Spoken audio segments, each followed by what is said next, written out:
A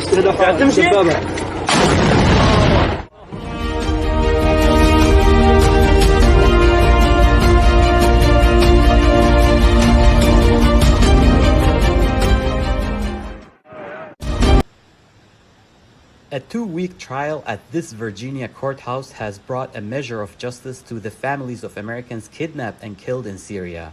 A jury found British national Al-Shafi'i al-Sheikh guilty for his role in holding captive 26 Western hostages on behalf of the Islamic State group. Al-Sheikh was part of an IS cell known by their hostages as the Beatles because of their British accents. He was captured in 2018 along with Alexander Koti, and both were brought to the United States in 2020 to stand trial. Koti pleaded guilty in 2021. On April 14, a jury found Al-Sheikh guilty on 8 counts related to his role in the hostage-taking and killing of American journalists James Foley and Stephen Sotloff, and aid workers Peter Kasich and Kayla Mueller. Families of those hostages welcomed the court ruling, saying that justice has prevailed. As the trial opened, Diane Foley, whose son James was kidnapped in 2012, underscored the importance of a fair trial. I think we must do the opposite of what was done.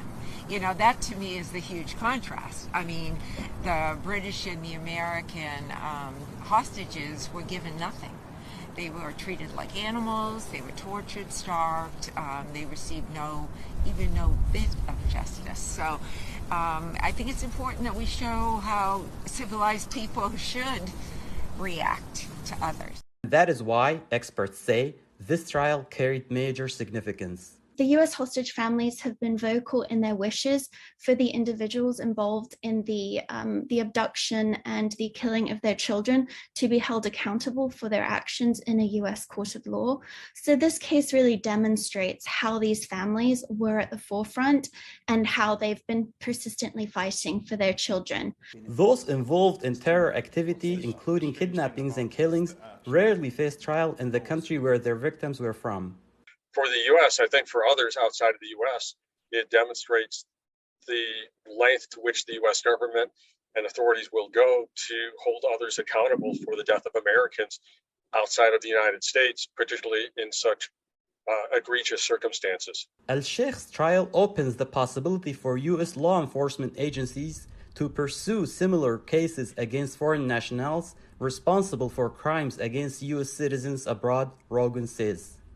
It also offers a path to the families of others impacted by terror activities overseas who want justice. This may very well prove to be a model for families and survivors in the future. They may choose to look at this case and be like, this is what we want. This is the justice that we want for our loved ones. For that to happen in the U.S. again, Foguet says, an effective multilateral cooperation with American allies and partners around the world must continue. Sirwan Kajjo, VOA News, Washington.